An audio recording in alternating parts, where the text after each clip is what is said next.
अरे भगवे आमुचे रक्त गणपतो तप्त हिंदवी बाणा जात गोत्र अन धर्म आमुचा शिवसेना शिवसेना शिवसेना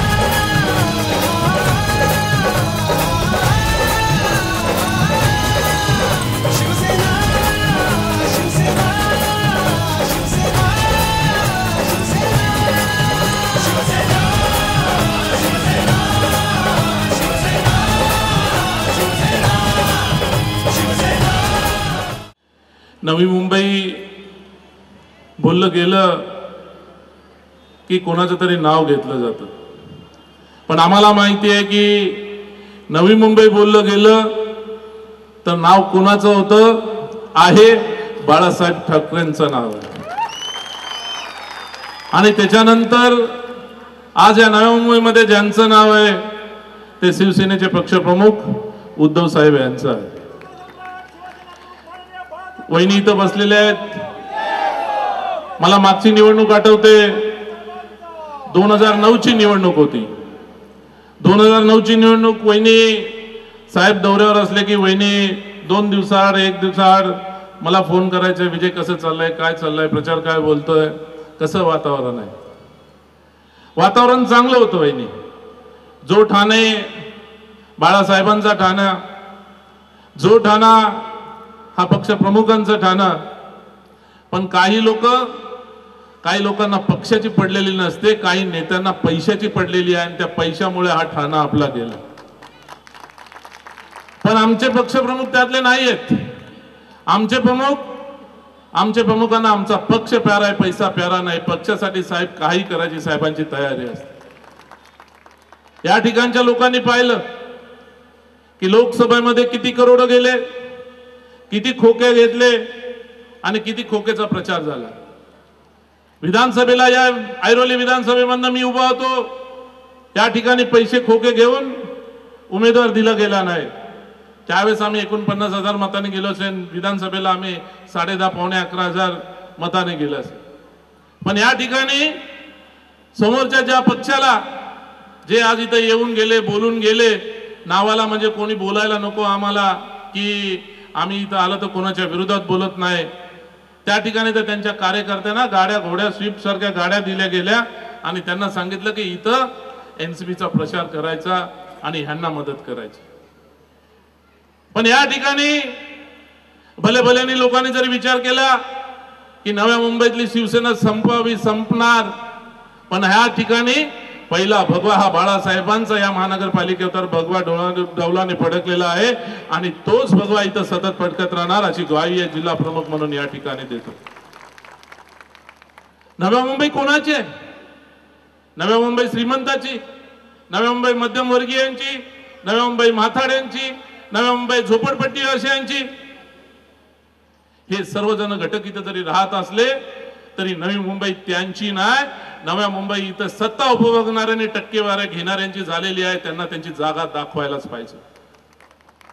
या ठिकाणी आता विषय वैभवनी काढला, क्रिस्टल डेव्हलपमेंटचा विषय काढला. तिथं शिंदे साहेबांनी माझं चॅनल मध्ये समोरासमोर वाक्य दाखवण्यात आले. काही चॅनलवाल्यांनी विचारलं की तिथं शिंदे साहेब बोलतात की आम्हाला क्रिस्टल पाहिजे, पण मी नव्या मुंबईत बोललो आम्हाला क्रिस्टल नाही पाहिजे. पहिला आम्ही जो मुद्दा घेतला असेल शिवसेनेने, या ठिकाणी कुठल्याही परिस्थितीत क्रिस्टल डेव्हलपमेंट आम्ही इथं लागू देणार नाही. वैभवनी बोललं तसंच कुठल्याही परिस्थितीत लागू होणार नाही आणि त्यांनी लावायची हिंमत करून दाखवावीच. हा माथाडी वर्ग आहे या ठिकाणी. मला माहिती आहे की या ठिकाणी माथाडी वर्ग आहे. माथाडी वर्ग 50% या ठिकाणी माथाडी वर्ग राखतो. काय माथाडींची हालत आहे या ठिकाणी. काल परवा याच मैदानावरती या स्टेजवरती इथे नेते लोक येऊन गेले, काय माथाडींच्या बद्दल उद्गार काढले, काय बोलले. माथाडींना आम्ही घरं देऊ. घरं देणे म्हणजे मेहरबानी करत नाही. ती घरं युतीच्या शासनामध्ये पण आम्ही युतीच्या शासनामध्ये पण साहेबांनी दिले होते आणि त्याच्या अगोदर पासून जे जागा देण्यात येतात आणि तीच जागा अजूनपर्यंत वाटप चाललेली आहे. नवीन काय देत या माथाड्यांसाठी? अरे या नवीन काय देण्याचा चालू आहे प्रकार, तर या माथाड्यांना देशोधडीला लावण्याचा प्रकार झालेला आहे. मुक्त व्यापारी इथं नव्या मुंबईमध्ये आणण्याचा प्रयत्न चाललेला आहे आणि माथाड्यांना देशोधडीला लागण्याचा प्रयत्न चाललेला आहे. आम्ही घेतली तिथे सभा, आम्ही गेलो तिथे, मी बोललो तिथे व्यापाऱ्यांच्या मध्ये. मला माहित आहे का या ठिकाणचा जो व्यापारी आहे, फळ बाजार फ्रूट बाजारवाला, हा व्यापार बोरिवलीला जाणार होता, पण बाळासाहेबांकडे सर्व व्यापारी गेले. साहेबांनी एका शब्दामध्ये रात्रीच्या रात्री फोन करून त्यावेळेचे मुख्यमंत्री मनोहर जोशी सरांना आणि मुंडे उपमुख्यमंत्री मुंडे साहेबांना बोलून घेतलं आणि त्यांना सांगितलं की कुठल्याही परिस्थितीमध्ये मार्केट हा नव्या मुंबईलाच व्हायला पाहिजे, बोरिवलीला होता कामा नये. दुसऱ्या दिवशी तिथे मार्केट झालं. ही मेहरबानी कोणाची? ही सरसेनापती बाळासाहेब ठाकरेंची. हे उपकार बाळासाहेबांचे आहेत. या ठिकाणी मी तुम्हाला एकच सांगतो की म्हाताऱ्यांच्या बद्दल बोलायचं, मार्केट आलं हा मुक्त व्यापाराच्या माध्यमातून मार्केटमधून देशोधडीला लावण्याचा प्रयत्न चाललाय. देशोधडीला तर लावायला घेतलेलाच आहे, पण आज माथाडी आणि मध्यमवर्गीय राहणाऱ्या या एक ठिकाणच्या 18-21 मीटरच्या प्लॉट मध्ये प्रत्येकानं नोटीसी लावण्याचा प्रकार चालू केलेला आहे. जोतेचा आणि ओसीचा सीसी आणि ओसी नसेल तर तुमचे घर तोडण्यात येईल. तुमच्या बापाच्यात हिंमत असेल तर कोणाच्या या म्हातारी आणि मध्यमवर्गीयांच्या घरांना हात लावून दाखवा. आम्ही घेतला या निवडणुकीच्या काळामध्ये यांनी नोटीसी काढल्या, आम्ही पीसी घेतली आणि आयुक्तांना सांगितलं की तुम्ही जर आता नोटीसी काढत असाल तर आम्ही त्याला आंदोलन छेडल्याशिवाय राहणार नाही. आचारसंहिता गेली खड्ड्यामध्ये. आम्ही आचारसंहितेचा आदर करतो, पण सर्वसामान्य जनतेची जर जीवाचा खेळण्याचा प्रयत्न केला, सर्वसामान्य जनतेला जर तुम्ही रस्त्यावर आणण्याचा प्रयत्न केलात तर आम्ही तुम्हाला रस्त्याच्या खाली खेचल्याशिवाय राहणार नाही. ही सुद्धा भाषा आमची होती आणि आम्ही निवेदन देऊन आलो. आम्हाला कायदा हातात घ्यायचा नाही, आम्ही कायद्याच्या विरोधात वागणारे नाही, पण कायदा आम्ही हातात नाही घेत याचा अर्थ असा नाही की आम्ही कोणी हिजड्यावर आम्ही हातामध्ये बांगड्या भरलेल्या नाही होत. पण अन्याय ज्यावेळेस आमच्यावर होईल तेव्हा अन्यायाला प्रतिकार करण्याची आणि संघर्ष करण्याची ताकद या नव्या मुंबईच्या शिवसेनेमध्ये आमच्या पक्षप्रमुखांनी आम्हाला सांगितलेले दिलेला आदेश आहे. आम्ही गेले, नोटीस थांबले गेले. आम्ही आयुक्तांना पत्र दिलं. कोणीतरी नाटा साहेबांनी कोणीतरी एका नगरसेवकाला चोरीच्या केसमध्ये आतमध्ये टाकलेला तर तो अजूनही नगरसेवक आहे, त्याचं कुठंतरी आम्हाला उत्तर आलं. पेपरमध्ये खुलासा आला की कॅगचा रिपोर्ट आहे. कॅगच्या रिपोर्टच्या आधारे नोटीस दिल्या गेल्या. या ठिकाणी आमचे या भागातले पण नगरसेविका आमचीच आहे, आचरे वहिनी इथं आहेत. या ठिकाणी कॅगचा तुम्हाला जर नोटीस द्यायचा, कॅगचा रिपोर्टच तुम्हाला घ्यायचा होता. 2009 साली तुम्ही ज्यावेळेस 2009 साली तुम्ही त्यावेळेस नोटीस दिलेल्या होत्या आणि 2009 साली काही लोकांनी त्यावेळेस मागणी केलेली होती. त्यावेळेस तुम्ही का नाही त्यांना मग नोटीस त्याला उत्तर दिलं? का नाही त्यावेळेस नोटीस पाठवली? आत्ताच निवडणुका आल्यावर का? निवडणुका आल्यानंतर यांना वाटतं का मग ही लोक हजाजी करतील, आम्ही तुम्हाला मत देऊ, आमचं घर तोडू नका. मी साताऱ्याच्या जातीचा असलो तरी या नव्या मुंबईतला मातीतला विजय चौगुले आहे. ही कोणी घाबरू नका. ज्या गावच्या बोरी त्याच गावच्या बाबळे. आम्ही पण तुमच्याकडे दिवस काढलेत, नाही काढलेत अशातला प्रकार नाही, पण बैमानी आम्ही केलेली नाही. पाठीत आम्ही खंजीर खुपसलेला नाही. तुम्ही लोकांनी पाठीत खंजीर खुपसून बाहेर गेलात, पण आम्हाला तुम्ही स्वाभिमानाने आम्हाला बाहेरचा रस्ता दाखवलात का आमचं कुठंतरी वर्चस्व वाढायला लागलंय म्हणून. या ठिकाणच्या माथाडी लोकांना आम्ही सांगतो, आज इथं वहिनी बघितलं गेलं तर इथे समोरचे दिसलेलं घर, खाली दुकान आहे, वरती पहिला मजला आहे, त्याच्यावरती एक मजला आहे. सिडकोने दिलेला ऑफिशियली फक्त खालचा भाग आहे, 18 मीटर हा भाग दिलेला आहे. इथला माथाडी काय करणार? किती पगार येतो? त्यांनी काय करावं? खालती दुकान भाड्याने दिलं, वरती मधला एक घर आपल्यासाठी राहायला आणि वरचं एक परत भाड्याने, आणि इथं पतपड्या जास्त आहेत, पतपड्याकडनं सर्वीकडनं यांनी लोन घेतलेलं आहे. खाली दुकान म्हणजे एक उपजीविकेचं साधन आहे इथल्या लोकांचं झालं. या मध्यमवर्गीय लोकांचं एक उपजीविकेचं साधन या ठिकाणी झालेलं आहे. आणि त्यांचं उपजीविकेचं साधन झालेलं असताना आज जर तुम्ही भाषा तोडाफोडायची करत असाल, तुमचे तुटले म्हणून दुसऱ्यांच्याकडे तोडायचा विचार करू नका. आम्हाला माहिती आहे आता सरकार आमचंच येणार आहे, उद्या पण सरकार आमचंच असणार आहे. त्यावेळेस वहिनीनं आणून वहिनीनं सांगणार, वहिनी हा भाग आहे, आपला भाग आहे आणि यांना न्याय द्या. आणि सर्वांना साहेबांना इथं आणून ज्या पद्धतीने क्रिस्टल बाजूला गेलं, आता क्रिस्टलचा यांचा वेगळा डेव्हलपमेंटचा विचार चालू होता. वहिनी या नव्या मुंबईतल्या गोष्टी माहिती नाहीत. वहिनी नव्या मुंबईमध्ये या ठिकाणी असं चाललंय, या ठिकाणी क्रिस्टलला ह्या सर्वांना क्रिस्टल लागू करायचं, यांना 2.5 FSI द्यायचं क्रिस्टलच्या माध्यमातून, आणि यांना 500 ते 600 फुटाचं घर द्यायचं, म्हणजे एक फ्लॅट द्यायचा, आणि बाकीचं तोडून सामूहिक डेव्हलपमेंटच्या नावाखाली रोड रस्ते करायचे. पण यांना एका घराने यांचं काय होणार आहे? आज घेतलेलं कर्ज मुलासाठी घेतलेलं कर्ज असेल, लग्नासाठी घेतलेलं कर्ज असेल, ही घरं लोक जाणार कुठून? आम्ही यांना एकच सांगितलं, तुम्हाला क्रिस्टल द्यायचं, एफएसआय द्यायचंय ना, मग आज G+2 यांनी बांधलेलं आहे. पहिला यांना एफएसआय देतो. तुमच्या मनामध्ये पाप नसेल तर यांना पहिला एफएसआय द्या, यांना रेग्युलाइज करा, मग यांना ठरवू द्या आम्हाला काय करायचं ते. यांना मग ठरवू द्या आम्हाला काय करायचं ते. पण आता तुम्ही ठरवणार आहे कोण?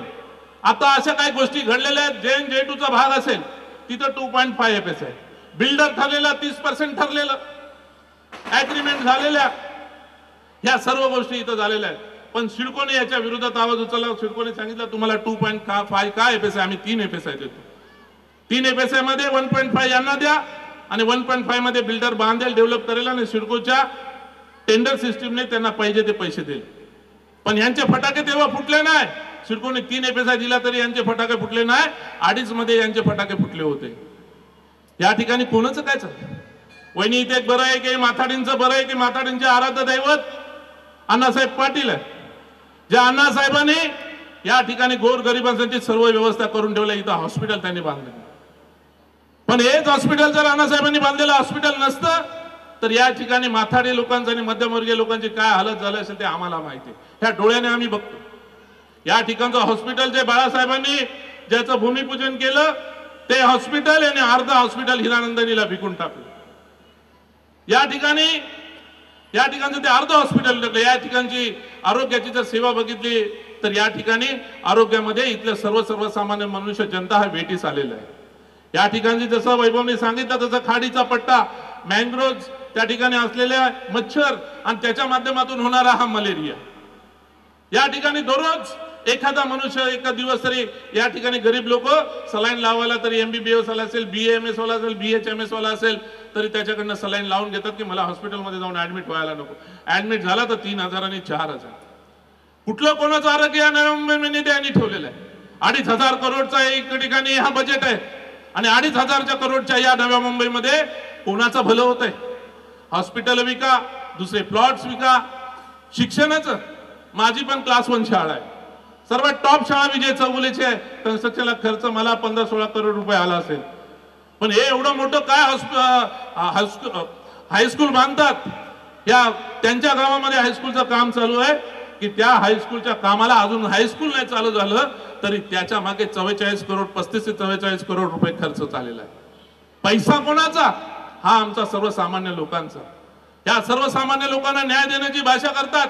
कुणाला न्याय दिलेला आहे इकडे? या ठिकाणी काल परवा मेळावा झाला, महिलांचा मेळावा होता. 1,000 रुपये बचत गटाच्या नावाने देऊन त्या 1,000 रुपये पैशाने देऊन आलेल्या महिला होत्या. पण आज इथे बसलेल्या आहेत या 4 अक्षरी शिवसेनेच्या महिला. त्यांना आम्हाला कोणाला पैसे देऊन आणण्याची गरज नाही पडलेली. आम्ही हक्काने येतो, आम्ही झगडणार. पुढचं आम्हाला माहितीच आहे. आम्हाला फक्त एवढंच सांगायचं सर्वसामान्य जनतेला, मला एवढंच बोलायचं आहे की आम्ही आता तरी ओळखून जा. माहिती आहे आम्ही अण्णासाहेबांचा आदर करतो. मला माहिती आहे अण्णासाहेबांचे आणि बाळासाहेबांचे काय माहिती होते. मी आता त्यांच्या घरातल्या छोट्या मोठ्या गोष्टी मला सुद्धा कळतायत. बाळासाहेबांची अण्णासाहेबांची मैत्री होती. मराठाच्या आरक्षणासाठी ते स्वतः झगडले. त्यावेळेस जर मराठा आरक्षण जर त्यावेळेस झालं असतं तर अण्णासाहेब मोठे होतील, अण्णासाहेब कुठं जातील. म्हणून अण्णासाहेबांना काय या सत्ताधारीवाल्यांनी त्रास दिला हा विजय चौगुलेला कोणी सांगण्याची गरज नाही. या माथाडीच्या ज्येष्ठ लोकांना विचारा. माथाडीचे ज्यांनी राजीनामा दिलेत त्यांच्या नावाचे आज ओटले काढले जातात. रेट 5-10 लाख रुपये. काही निवेशन काही नात्या विजय चौगुले जपतो. जर उद्या कधी राईट ऑफ इन्फॉर्मेशन मध्ये गेलो तर 12चा पाडा बाहेर काढल्याशिवाय विजय चौगुले राहणार नाही. मी या ठिकाणी एकच सांगतो तुम्हाला, ही निवडणूक आहे, ही लोकसभेची निवडणूक आहे. आम्हाला खऱ्या अर्थाने ठाणं हे बाळासाहेबांचं ठाणं होतं. पण या 5 वर्षामुळे गेल्यामुळे या 5 वर्षामध्ये आपल्याकडे ठाणं नव्हतं. पण वहिनी आम्ही तुम्हाला ग्वाही देतो, आम्ही तुम्हाला या ठिकाणी सर्व जनतेच्या समोर सांगतो, ह्या बाळासाहेबांचं ठाणं आम्ही परत ठाणं आपल्या शिवसेनेच्या हातात आणणार आणि बाळासाहेबांना खऱ्या अर्थाने आम्ही श्रद्धांजली वाहणार.